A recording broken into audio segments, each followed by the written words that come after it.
You are looking at Julian's pronunciation guide, where we look at how to pronounce better some of the most mispronounced words in the world, like this other curious word. But how do you say what you're looking for today?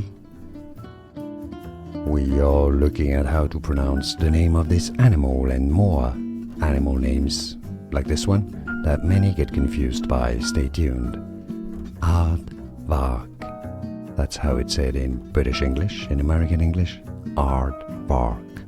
Aardvark or Aardvark. And now you know. More videos for you to learn more correct pronunciations. I'll see you there. Thanks for watching.